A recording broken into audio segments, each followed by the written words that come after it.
Hello, good evening. आज हम लोग बात करने वाले हैं types of elasticity of demand की, कि जो मांग की लोच होती है इसके कितने प्रकार होते हैं, तो हम लोग इसकी बात करने वाले हैं। There are 3 types of elasticity of demand. कितने होते हैं? 3 types of elasticity of demand होती है। पहली क्या रहती है? Price elasticity of demand. First is price elasticity of demand, जिससे हम ईपी या फिर ईडी भी कहते हैं। Elasticity of demand, price elasticity of demand. दूसरा आती है इनकम इलास्टिसिटी ऑफ डिमांड। इस इनकम इलास्टिसिटी ऑफ डिमांड को हम रिप्रेजेंट करते हैं के साथ, ई वाई के साथ। और तीसरी होती है क्रॉस इलास्टिसिटी ऑफ डिमांड, मांग की आड़ी लोच, जिसे हम लोग रिप्रेजेंट करते हैं ई सी के साथ। वैसे आप लोगों को इलास्टिसिटी पता होगी, इलास्टिसिटी क्या होती है। अगर नहीं पता है तो हमने इलास्टिसिटी का एक वीडियो ऑलरेडी अपलोड कर रखा है, आप वो जाके देख सकते हैं। उसके लिए यहाँ पे अभी जो बात कर रहे हैं वो टाइप्स ऑफ इलास्टिसिटी की बात कर रहे हैं। हमने कहा ना टाइप्स ऑफ इलास्टिसिटी 3 तरीके की इलास्टिसिटी होती है।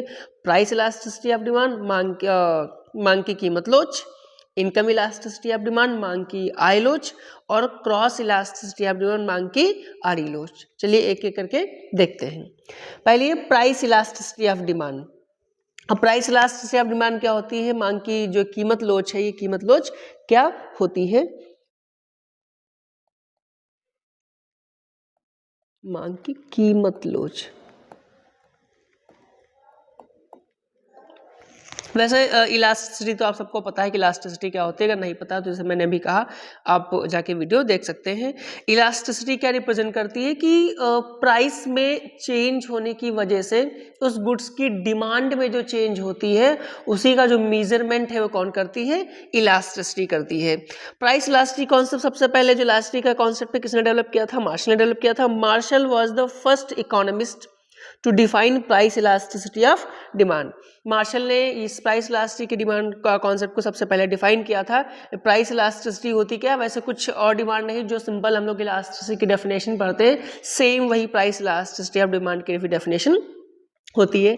Price elasticity of demand measures the changes in quantity demand. ये क्या मेजर करती है? कि जो चेंज है काहे में? इस क्वांटिटी डिमांड में जो चेंज है to the change in price. किसकी वजह से होता है? प्राइस की वजह से। मतलब किसी भी गुड्स के प्राइस में चेंज होता है, जब उसकी कीमतें बदलती हैं, तो कीमतों में बदलने की वजह से या कीमतों में बदलाव की वजह से उसकी मांग की मात्रा में जो चेंज होता है, जो बदलाव होता है, उसी का मेजरमेंट क्या कहलाती है? प्राइस इलास्टिसिटी कहलाती है। ये होता क्या है? Basically it is the ratio of percentage change in quantity demanded to a percentage change in price. क्या है? एक तरीके से रेशियो है। किसका किसका रेशियो है? ये अनुपात होता है किसका? Percentage change in quantity demand कहें, चाहे इसे हम यहाँ पे परसेंटेज की जगह पे हम प्रोपोर्शनेट भी कह सकते हैं। ये रेशियो होता है परसेंटेज या फिर proportionate change in quantity demand और किसके बीच में? टू अ परसेंटेज और प्रोपोर्शनेट चेंज इन प्राइस। मतलब चेंज इन क्वांटिटी और चेंज इन प्राइस, वो चाहे परसेंटेज के फॉर्म में लिखें चाहे प्रोपोर्शनेट के फॉर्म में लिखें, इन दोनों का जो रेशियो होता है वही कहलाती है प्राइस इलास्टिसिटी ऑफ डिमांड। चलिए इसका फॉर्मूला देखते हैं। प्राइस इलास्टिसिटी ऑफ डिमांड का फॉर्मूला क्या होता है? प्राइस इलास्टिसिटी ऑफ डिमांड है ईपी या फिर ED. EP price elasticity demand या फिर ED is equals to percentage या फिर प्रोपोर्शनेट,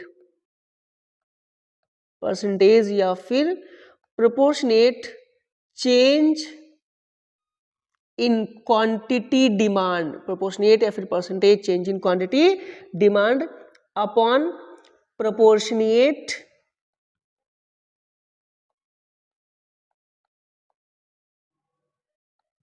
या फिर परसेंटेज चेंज इन प्राइस। इन दोनों के बीच में जो इन दोनों का जो रेशियो होता है वही क्या कहलाता है? इलास्टिसिटी ऑफ डिमांड कहलाता है। अगर हम इस ईडी या ईपी का फॉर्मूला लिखें तो ईडी या फिर ईपी क्या होता है? ईडी या फिर EP is equals to delta Q means change in quantity upon change in price into initial price upon initial quantity. ये होता है फॉर्मूला किसका? इलास्टिसिटी ऑफ डिमांड का या प्राइस इलास्टिसिटी ऑफ डिमांड का। ये formula delta Q upon delta P कहाँ से आया है, पी अपॉन क्यू कहाँ से है, इसके लिए आप डिटेल्ड में जो मैंने इलास्टिसिटी का जो वीडियो अपलोड कर रखा है आप उसे देख के आसानी से वो देख के समझ सकते हैं। डेल्टा क्यू बेसिकली क्या है? ये चेंज इन क्वांटिटी डिमांड है। डेल्टा पी क्या है? लिख देते हैं एक बार। Delta Q is equals to change in quantity demand, delta P क्या है, change in price, change in quantity demand delta Q and delta P change in price. P और क्यू क्या है, पी है इनिशियल प्राइस, पी क्या है, initial price है, जो प्रारंभिक कीमतें होंगी, जो स्टार्टिंग में प्राइसेस होते हैं वो पी है, और जो क्यू क्या है, ये है इनिशियल क्वांटिटी, जो इनिशियल क्वांटिटी है, जो प्रारंभिक में स्टार्टिंग में जो हमारी क्वांटिटी है, ओरिजिनल क्वांटिटी जिसे कहते हैं, वो क्या होते हैं, पी और क्यू होती है। तो ये फॉर्मूला किसका है, इलास्टिसिटी ऑफ डिमांड का। वैसे नॉर्मल गुड्स के केस में, जब गुड्स नॉर्मल हैं, तो उस नॉर्मल गुड्स के केस में जो इलास्टिसिटी ऑफ डिमांड होती है हमेशा कैसी होती है, नेगेटिव होती है। तो आपका पहला type of elasticity of demand था ईपी या फिर ईडी, इनकम इलास्टिसिटी। नेक्स्ट देखते हैं इनकम इलास्टिसिटी। इनकम इलास्टिसिटी क्या होती है, मांग की आय लोच, ये क्या कहलाती है, मांग की, क्योंकि कीमतों की वजह से है, इसलिए से हम क्या कहेंगे, मांग की आय लोच, इनकम इलास्टिसिटी। कि इनकम इलास्टिसिटी कुछ अलग नहीं है, जैसे जब हम लोग प्राइस इलास्टिसिटी जब अभी हमने देखा, तो उसमें क्या था, किसी गुड्स की जो डिमांड में चेंज होता था, वो किसकी वजह से, अगर प्राइस की वजह से हो जाए, कीमतों में चेंज होने की वजह से हो जाए, तब तो मांग की कीमत लोच कहलाती थी।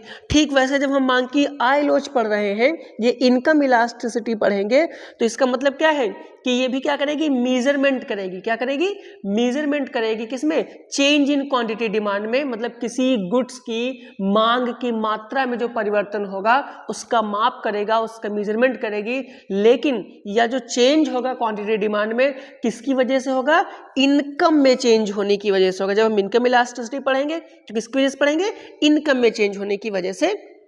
जब भी किसी गुड्स की डिमांड में चेंज आता है तो क्या कहलाती है, इनकम इलास्टिसिटी ऑफ डिमांड कहलाती है। Income elasticity of demand shows the change in quantity demanded, भी क्या है, चेंज इन क्वांटिटी डिमांड है, as a result of change in income. लेकिन ये डिमांड में जो चेंज आता है ये किसकी वजह से आता है, चेंज इन इनकम की वजह से आता है। तो ऐसी इलास्टिसिटी कौन सी इलास्टिसिटी कहलाती है, इनकम इलास्टिसिटी कहलाती है।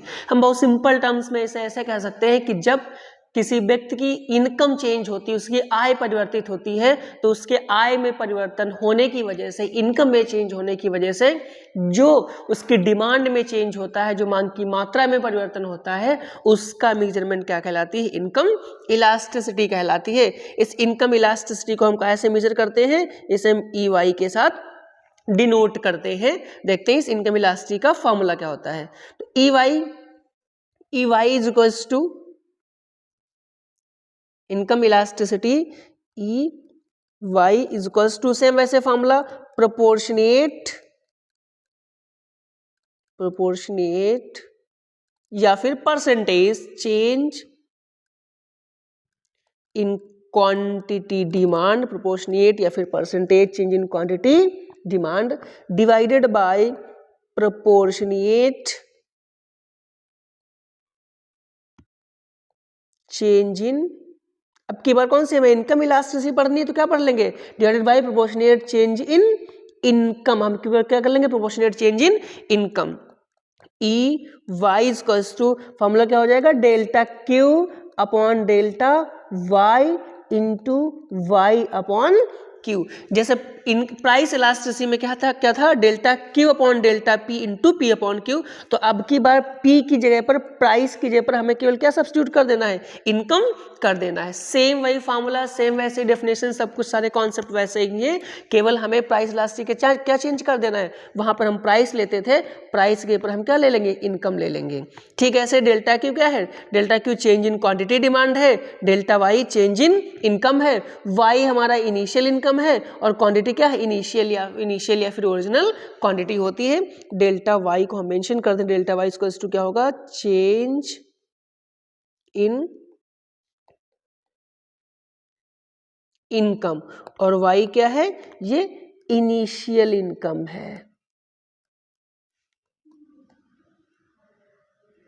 डेल्टा Q आप लोगों को पता ही, डेल्टा Q क्या है, चेंज इन क्वांटिटी, और Q चेंज इन Y क्या है, इनिशियल इनकम है। तो ये थी इनकम इलास्टिसिटी, दोनों में कुछ खास अंतर नहीं, बस हमें प्राइस को सब्स्टिट्यूट कर देना होता है Y के साथ।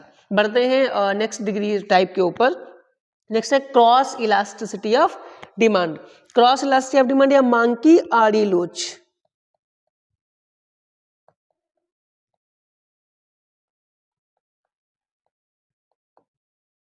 देखिए क्रॉस इलास्टिसिटी ऑफ डिमांड और प्राइस इलास्टिसिटी ऑफ डिमांड भी लगभग सेम ही है, हमें वैसे करना है, बट हमें यहाँ पे रिलेशनशिप क्या देखना है, आड़ी लोच है, क्रॉस इलास्टिसिटी है, ये भी क्या करेगी, मेजरमेंट करेगी, लेकिन थोड़ा सा डिफरेंट है। जब हम प्राइस इलास्टिसिटी पढ़ रहे थे तो जिस गुड्स का प्राइस चेंज होता था उसी गुड्स की डिमांड पे जो इम्पैक्ट पड़ता था उनका रेशियो या उनका मेजरमेंट क्या कहलाती थी, प्राइस इलास्टिसिटी कहलाती थी।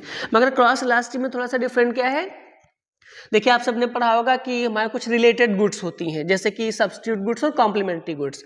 बिकॉज ऑफ वो रिलेटेड गुड्स हैं, चाहे वो सब्स्टिट्यूट के केस हो चाहे फिर वो कॉम्प्लीमेंट्री गुड्स का केस हो, तो रिलेटेड गुड्स के केस में जब भी किसी एक गुड्स का प्राइस चेंज होता है, जब भी किसी एक गुड्स का हम प्राइस चेंज करते हैं तो उसका इम्पैक्ट दूसरे गुड्स की, मतलब उससे जो रिलेटेड गुड्स है उसकी क्वांटिटी पे इम्पैक्ट पड़ता है। तो इन दोनों का जो मेजरमेंट होता है वो मेजरमेंट क्या कहलाता है, क्रॉस इलास्टिसिटी ऑफ डिमांड कहलाता है। Means a change in the price of one commodity, कहे में जब हम किसी एक गुड्स के प्राइस में चेंज करें, किसी एक गुड्स के प्राइस में चेंज हो तो leads to a change in the quantity demanded of another commodity. किसमें चेंज करें, एक गुड्स के जब प्राइस में चेंज होता है तो उसका इंपैक्ट उससे रिलेटेड, उससे संबंधित जो गुड्स दूसरी गुड्स है उसके डिमांड पे इंपैक्ट पड़ता है, या ऐसे कह लो उसके डिमांड में चेंज होता है, तो उसी चेंज का जो मेजरमेंट करते हैं वह क्या कहलाता है, this is called a cross elasticity of demand. तो ऐसा जो मेजरमेंट है वो क्या कहलाता है, क्रॉस इलास्टिसिटी ऑफ डिमांड कहलाता है। इस क्रॉस इलास्टिसिटी ऑफ डिमांड को हम कैसे मेजर करते हैं, इसी के साथ करते हैं। Specially cross elasticity of demand कहाँ पर पाई जाती है, जहाँ पर हमारी गुड्स कैसी हो, जब हम रिलेटेड गुड्स का कॉन्सेप्ट पढ़ते हैं तो इससे हम कहाँ, उस रिलेटेड गुड्स के कॉन्सेप्ट में देखते हैं, कहाँ, ये स्पेशली कहाँ पढ़ा जाता है, रिलेटेड गुड्स के कॉन्सेप्ट में। और रिलेटेड गुड्स कैसी होती हैं, ये रिलेटेड गुड्स दो तरीके की होती हैं, कौन कौन सी, एक तो होती है सब्स्टिट्यूट गुड्स, एक तो होती है सब्स्टिट्यूट गुड्स प्रतिस्थापक वस्तुएं, प्रतिस्थापन वस्तुएं, और दूसरा कौन सा होता है, कॉम्प्लीमेंट्री गुड्स। अब ये सब्स्टिट्यूट गुड्स और कॉम्प्लीमेंट्री गुड्स के लिए हम एक अलग वीडियो में देखेंगे, इन्हें समझेंगे कि आखिर क्या होता है सब्स्टिट्यूट गुड्स के केस में, क्या होता है कॉम्प्लीमेंट्री गुड्स के केस में। ठीक है, तो ये था इलास्टिसिटी ऑफ डिमांड। इसका फॉर्मूला देखते हैं। इलास्टिसिटी ऑफ डिमांड जब हम पढ़ते हैं तो सिंपल सा इलास्टिसिटी ऑफ डिमांड का फॉर्मूला भी वैसे ही हम फॉर्म करते हैं जैसे प्राइस इलास्टिसिटी हम लोगों ने देखा था। ईसी इज इक्वल्स टू क्या होगा, proportionate,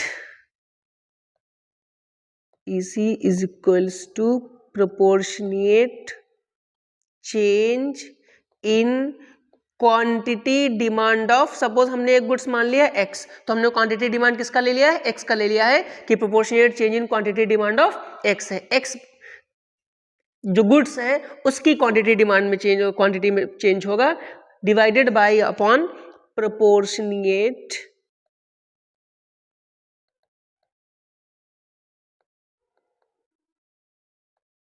change in prices of goods y। अब देखो प्राइसेस किसका चेंज किया, गुड्स y का, हमें बस बेसिकली यही ध्यान रखना है, प्राइस हम एक गुड्स का चेंज करेंगे तो डिमांड किसी दूसरे गुड्स की चेंज होगी। जिसका फॉर्मूला होगा EC is equals to delta Q upon delta P into P upon Q। देखिए क्वांटिटी किसकी आपने चेंज की, x की ना, तो क्या फॉर्मूला हो जाएगा डेल्टा QX, और प्राइस किसका चेंज किया हमने, y का, तो फॉर्मूला हो जाएगा delta PY।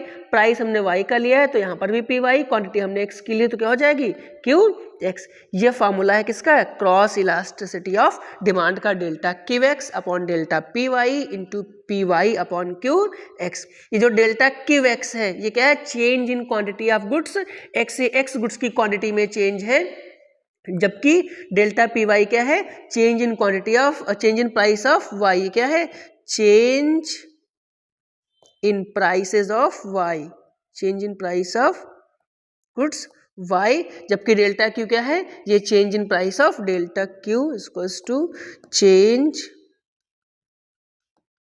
In quantity demand of x, x के प्राइस में चेंजेस है। पी वाई क्या है, इनिशियल प्राइस ऑफ वाई है, क्यू एक्स क्या है, initial quantity of commodity X है। तो ये था क्रॉस इलास्टिसिटी। मैंने अभी कहा ना, दो तरीके की होती है, इसे हम लोग अगले किसी वीडियो में देखेंगे, सब्स्टिट्यूट के केस में क्या है और कॉम्प्लीमेंट्री गुड्स के केस में क्या है। तो ये आपकी टाइप्स ऑफ इलास्टिसिटीज थी, 3 होती हैं, इनका प्राइस इलास्टिसिटी, इनकम इलास्टिसिटी और क्रॉस इलास्टिसिटी। आई होप आपको ये वीडियो अच्छा लगा होगा। अगर ये वीडियो अच्छा लगा है तो आप चैनल को सब्सक्राइब, वीडियो को लाइक कर सकते हैं। Thank you.